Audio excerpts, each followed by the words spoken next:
Hello everyone, a very very good morning to all of you.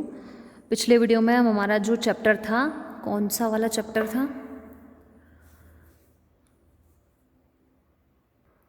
Chapter 3 है ना। Chapter 3 हम लोग complete कर चुके थे और उसके बाद जो बच्चे लाइव आए थे उनको तो पता है, लेकिन जो नहीं आए थे उनको मैं बता दूं कि हम लोग अब चैप्टर नंबर 14 स्टार्ट कर रहे हैं।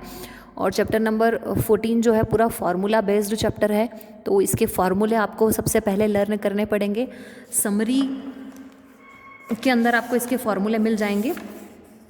तो अगर आपको चीज़ें थोड़ा सा समझनी है तो समरी के अंदर मिल जाएंगी, ठीक है। समरी के अंदर इसमें ऐसा चीज़ है बेटा कि इसके अंदर हमको क्या फाइंड करना होता है, स्टेटिस्टिक्स नाम है चैप्टर का। 3 चीज़ें रहेंगी, mean, median and mode. Mean find करना रहेगा हमको, मीडियन फाइंड करना रहेगा हमको, और मोड फाइंड करना रहेगा हमको। ये चीज़ें हम पहले भी फाइंड कर चुके हैं 9th क्लास में, 8th क्लास में, 7th क्लास में, लेकिन ये थोड़े से अब बड़े लेवल पे आ जाएंगी। इनके फार्मूलाज चेंज हो जाएंगे, इनकी मेथड्स चेंज हो जाएंगी और बहुत सारी चीज़ें चेंज हो जाएंगी। इस वजह से इसको अब थोड़े से एक्सपांड फॉर्म में हमको करना पड़ेगा।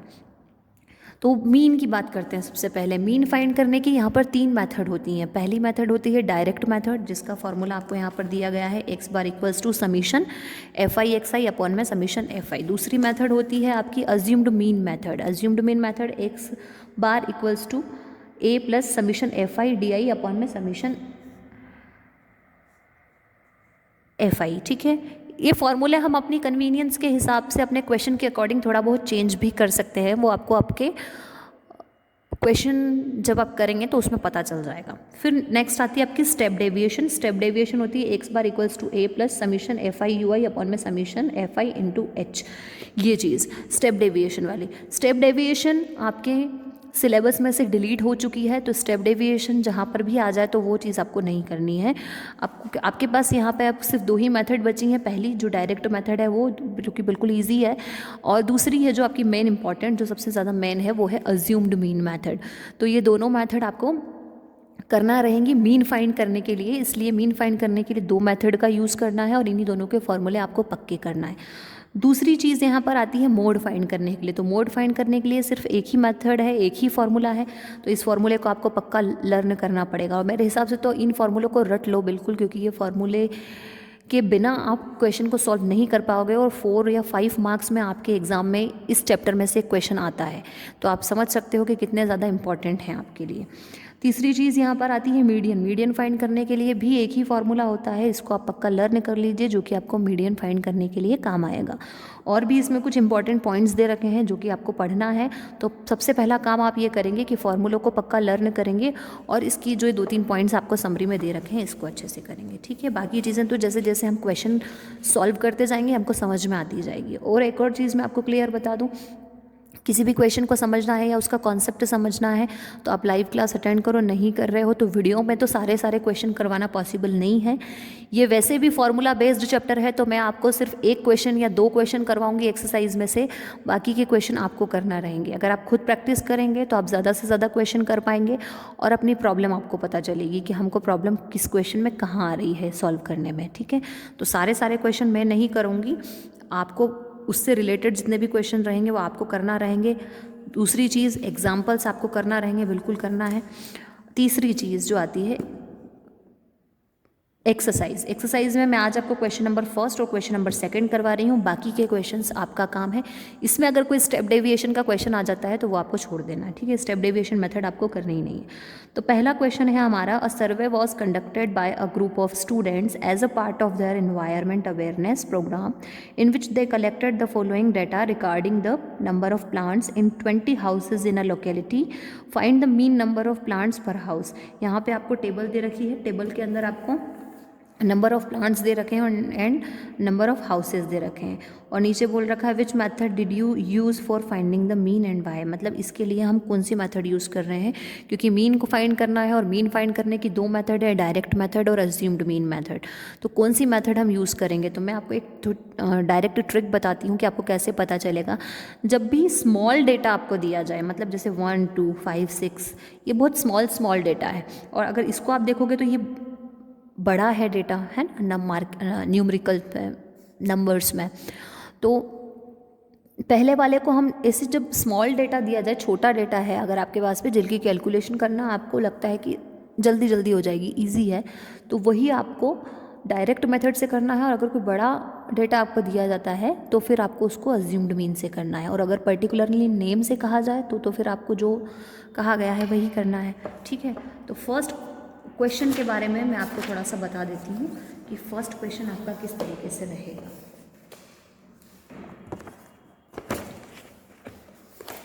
सबसे पहला काम आपका ये रहेगा कि आपको टेबल बनानी रहेगी। तो सबसे पहले टेबल रहेगी और टेबल के बाद में फिर फॉर्मूले के अंदर हमको वैल्यूज़ पुट करना रहेंगे। तो आप ध्यान से देख लीजिए कि डायरेक्ट मेथड के टेबल आप किस तरीके से बना सकते हैं। 2 कॉलम ऑलरेडी आपको दिए हैं, नंबर ऑफ़ प्लांट्स, तो उसको हमने इधर राइट कर लिया। सेकेंड कॉलम आपको दिया है नंबर ऑफ़ हाउसेज, उसको हमने यहाँ राइट कर लिया। इधर लिखा है FI। जब भी ये चीज़ दी जाए तो आप इसको फट से लिख लीजिए FI, क्योंकि FI XI ये सारी चीज़ें आपको रिप्रेजेंट करना सीखना पड़ेंगी, क्योंकि फार्मूले के अंदर FI XI टाइप से ही चीज़ें शो की गई हैं। तो वहाँ अगर हमको कोई कन्फ्यूजन क्रिएट नहीं करना है तो हमको टेबल के अंदर उसको ऐसे शो करना पड़ेगा। तो इसको हम रिप्रेजेंट कर देंगे FI से। अब हम इसकी ये दोनों चीज़ें हमको दी गई थी। तीसरी चीज़ जो हमको खुद फाइंड करनी है वो है क्लास मार्क। क्लास मार्क मतलब कि XI। 0 क्लास मार्क कैसे निकालेंगे XI? इन दोनों के जस्ट बीच का मिडिल नंबर जो होता है वो होता है क्लास मार्क। या फिर आप अपर लिमिट में से, जैसा कि हमने सीखा था कि क्या करते हैं हम लोग, अपर लिमिट में से क्या कर देंगे, लोअर लिमिट को हम लोग क्या कर देंगे, प्लस कर देंगे। अपर लिमिट और लोअर लिमिट को प्लस करके उसमें 2 से डिवाइड कर देना, तो आपको क्या हो जाएगा, क्लास मार्क मिल जाएगा। या तो अपर लिमिट से 2 और 2 से 2 कैंसिल हो गया तो कितना बचा, 1। तो वो भी कर सकते हैं और डायरेक्ट भी कर सकते हैं। इसके जस्ट बीच का जो नंबर है उसको आप यहाँ लिख लो, जिस तरीके से आपको सही लगे, जिस तरीके से आप करना चाहें करें। तो 1 आ गया, इनके बीच का नंबर 3 है, 3, 4 से 6 का बीच का नंबर आपको पता है 5 आएगा। तो इस तरीके से हमने यहाँ पर नंबर्स लिख लिए, ठीक है। अब FI XI यहाँ पर हमको एक करना है, FI XI का कॉलम बनाना पड़ेगा। तो मतलब कि ये जो FI है XI को मल्टीप्लाई करना पड़ेगा। 1 × 1 1, 2 3 ज़ा 6, 1 6, 1 5 ज़ा 5, 5 4 7 ज़ा 35, 6 9 ज़ा 54, 2 11 2 ज़ा 22, 13 3 ज़ा 39। इन सबको प्लस करेंगे तो समीशन FI XI आ जाएगा। इन सबको प्लस करेंगे तो समीशन FI आ जाएगा। तो यहाँ पे 20, यहाँ पर 162। अब हम क्या करेंगे, इसका फार्मूला अप्लाई करेंगे। फार्मूला जो कि होता है डायरेक्ट मीन मेथड का, जो कि आपने समरी में देखा अभी, mean x bar equals to summation FI XI upon में समीशन FI। ये फार्मूला है। फार्मूले आपको लर्न करना पड़ेंगे, चाहे भले एक फार्मूले को 10 बार लिख के देखने की ज़रूरत पड़े तो भी करना, लेकिन फार्मूला आपको लर्न करना पड़ेगा। समीशन FI XI की वैल्यू अभी हमने आगे प्लस की थी, कितनी थी, 162। समीशन FI की वैल्यू अभी हमने आगे प्लस की थी, कितनी थी, 20। इन दोनों को डिवाइड करोगे, कट जाए तो कट कर लेना, नहीं कट हो तो डिवाइड कर लेना। तो 8.1 आपका फाइनल आंसर आ जाएगा। क्लियर है? आई होप कि डायरेक्ट मेथड में तो कोई प्रॉब्लम नहीं होगी, क्योंकि इसमें तो खाली सिंपल सा फार्मूला लगता है बस। क्लियर है? अब जो हमारा सेकंड वाला क्वेश्चन में, उसमें हमको डेटा थोड़ा सा बड़ा दिख रहा है, तो इस वाले क्वेश्चन को हम अज्यूम्ड मीन मेथड से करेंगे। अब डायरेक्ट मेथड मैंने बता दी, अब डायरेक्ट मेथड से कोई भी क्वेश्चन आ जाए तो वो इसी तरीके से सॉल्व होगा। अब हम करेंगे अज्यूम्ड मीन मेथड से एक बार। तो consider the following distribution of daily, ये क्वेश्चन नंबर 2 है, ठीक है। ध्यान से समझ लीजिए, मैं सिर्फ 2 का करवा रही हूँ, बाकी के आगे क्या आपको करके देखना है। जब तक आप खुद करके नहीं देखेंगे आपको नहीं पता चलेगा कि आपको किस क्वेश्चन में, किस मेथड में प्रॉब्लम कहाँ पर आ रही। तो daily wages of 50 workers of a factory, मतलब डेली वेजेस दे रखी है और नंबर ऑफ वर्कर्स आपको दे रखे हैं। Find the mean daily wages of the workers of the factory by using an appropriate method, मतलब आपको अपने हिसाब से कोई भी मेथड का यूज़ करके और मीन फाइंड करना है। तो हम बड़ा डेटा है इसलिए हम किसका यूज़ कर रहे हैं यहाँ पर, अज्यूम्ड मीन को। तो पहली ये दोनों चीज़ें हमको क्वेश्चन के अंदर दे रखी है, डेली वेजेस हमको क्वेश्चन के अंदर दे रखा है, हमने नोट कर लिया। नंबर ऑफ वर्कर्स हमको क्वेश्चन के अंदर दे रखे हैं, हमने नोट कर लिया, इसको हमने दे दिया FI। अब तीसरी चीज़ हमको क्या फाइंड आउट करनी होती है, क्लास मार्क, यानी कि XI। तो या तो आप इन दोनों को प्लस करके 2 से डिवाइड करो तो आपका ये निकल के आ जाएगा, नहीं तो जो जस्ट बीच का मिडिल नंबर है उसको आप लिख दो। जैसे 100 और 120 के बीच में कौन सा नंबर होगा मिडिल का, 110, तो हमने यहाँ लिखा 110। अब 120 और 140 के बीच का जस्ट कौन सा नंबर होगा, 130। 140 160 के बीच का कौन सा होगा, 150। 160 180 के बीच का कौन सा होगा, 170, है ना। इस तरीके से हमने यहाँ पर XI को फाइंड आउट कर लिया। अब अज्यूम्ड मीन में एक जो चीज़ हमको और फाइंड करना रहेगी वो होती है UI। अलग अलग मेथड्स के लिए अलग अलग टेबल के अंदर चीज़ें हमको फाइंड आउट करना रहेगी, तो उसको ध्यान से समझना बस, ठीक है। यूआई फाइंड करने के लिए हमको क्या करना होता है, एक्स आई माइनस ए अपॉन में एच। अब एक्स आई का मतलब होता है ये नंबर, अगर इधर के लिए फाइंड कर रहे हैं तो एक्स आई आपका हो जाएगा 110, नीचे वाले के लिए कर रहे हैं तो एक्स आई आपका हो जाएगा 130। ए यहाँ पे होगा जो एक पर्टिकुलर वैल्यू ले रहे हैं, जैसे मैंने जीरो के जस्ट सामने वाली वैल्यू ले ली, मतलब कितनी ले ली मैंने 150। जीरो आपको यहाँ पर पहले नहीं मिलेगा, लेकिन हम जो मिडिल वाली वैल्यू हो रही है उसको ले रहे हैं जो कि है 150। तो इसको हमने सपोज कर लिया कि ये कितनी है, ए की वैल्यू कितनी है 150, तो ए की वैल्यू तो कांस्टेंट रहेगी सबके अंदर 150। एच की बात करें, एच कितना है 20। अब आप सोचोगे कि एच कहाँ से आया, एच आता है इन दोनों के बीच का डिफरेंस जो होता है वो होता है एच। जैसे 120 और 100 के बीच में 20 का डिफरेंस है, सबके बीच में डिफरेंस कॉमन है 20 का ही है, तो एच कितना हो गया 20। तो एच और ए दोनों कांस्टेंट रहेंगे, एक्स आई आपका हर स्टेप में चेंज होता जाएगा। जैसे कि यहाँ पर देखो इसी स्टेप के लिए अगर हम कर रहे हैं तो 110 है माइनस ए यानी कि 150 अपॉन में एच यानी कि 20। जब 150 में से 110 गया तो 40 बचा, और क्योंकि ग्रेटर नंबर माइनस का है तो माइनस का साइन लगेगा अपॉन में 20। 20 की टेबल से कट करोगे 20 1 ज़ा 20, 20 2 ज़ा 40, माइनस का 2 आपका आंसर। ये देखो आ गया माइनस का 2। सेम इसी तरीके से सेकंड स्टेप में बस एक्स आई की वैल्यू चेंज हो जाएगी, ए और एच की सेम रहेगी। तो 130 minus 150 as it is, 20 as it is, 150 में से 130 गए माइनस का 20, 20 से 20 कैंसिल हुआ माइनस का 1, तो यहाँ पर कितना आ गया माइनस का 1। बस इसी तरीके से आपको एक्स आई की वैल्यू चेंज करते जाना है, ए और एच की सेम रहेगी और आपके नंबर्स आते जाएंगे, है ना। अब जो लास्ट कॉलम हमारा रहेगा वो रहेगा एफ आई यू आई। तो एफ आई आपका ये, यू आई आपका ये, इन दोनों को मल्टीप्लाई करते जाओ और यहाँ पर लिखते जाओ, यानी 12 2 ज़ा माइनस 24, 14 1 ज़ा 14, 8 का 0 से करोगे 0, 6 1 ज़ा 6, 10 का 2 से करोगे 20। इनको प्लस कर लीजिए तो समीशन एफ आई यू आई आ जाएगा। प्लस माइनस वाले हैं तो थोड़ा सा ध्यान से इसको आप कैलकुलेट करना।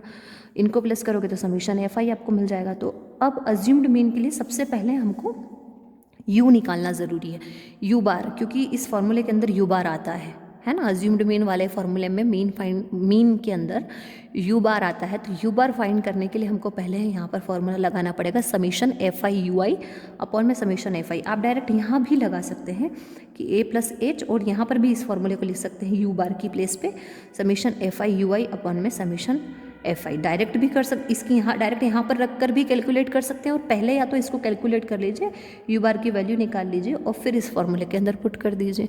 अब इस फॉर्मूले में और डायरेक्ट मेथड वाले फॉर्मूले में बिल्कुल चेंज नहीं है, क्योंकि यहाँ पर सिर्फ यू आई आया है और उस मेथड में यहाँ पर एक्स आई था, बस सिर्फ इतना चेंज है इन दोनों में। तो बस वैल्यूज पुट कर लीजिए, समीशन एफ आई यू आई की वैल्यू -12, समीशन एफ आई की वैल्यू ओनली 50, डिवाइड करोगे तो 0.24 आ जाएगा। मीन के लिए x bar equals to a plus h u bar. फॉर्मूले तो आपको पक्के लर्न करना पड़ेंगे, फॉर्मूलों के लिए तो कोई शॉर्ट ट्रिक नहीं है यहाँ पे। ए की वैल्यू आपको पता है 150 है, एच की वैल्यू आपको पता है 20 है, यू बार की वैल्यू अभी हमने निकाली, कैलकुलेट करेंगे तो 145.2 आपका आंसर आ जाएगा। ये आपका क्वेश्चन नंबर 2 कंप्लीट हो गया। नहीं किसी क्वेश्चन में प्रॉब्लम आ रही है तो आप वीडियो को रिपीट करके भी देख सकते हैं। आगे के क्वेश्चन मैं नहीं करवाने वाली हूँ, क्योंकि आप बिल्कुल मेरे ऊपर बेस्ड हो गए हैं, तो वो नहीं होगा। मैंने दोनों मेथड्स आपको बता दी, आगे की पूरी एक्सरसाइज में सारे क्वेश्चन इन्हीं मेथड्स से होने हैं। तो आप अज्यूम्ड मीन मेथड बहुत अच्छे से देख लीजिए, और एग्जाम्पल्स में भी आपको इसके कुछ अगर वेरिएशंस हैं इसके अंदर तो वो आपको एग्जाम्पल्स में भी मिल जाएंगे, तो उसको भी आप कर लेना। और दूसरी चीज़ कि जब तक आप क्वेश्चन प्रैक्टिस नहीं करेंगे आगे के या सॉल्व नहीं करेंगे, आपको बिल्कुल नहीं पता चलेगा कि आपको प्रॉब्लम कहाँ पर है। तो एग्ज़ाम में फिर अगर कोई क्वेश्चन आ जाता है और आप सॉल्व नहीं कर पाएंगे तो फिर ये पूरी रिस्पॉन्सिबिलिटी आपकी होगी। इसलिए मैं अभी बोल रही हूँ कि हैंड टू हैंड प्रैक्टिस करते जाइए, क्योंकि ये चैप्टर ज़्यादा बड़ा नहीं है। ये चैप्टर मेरे लिए तो 3 दिन का चैप्टर है।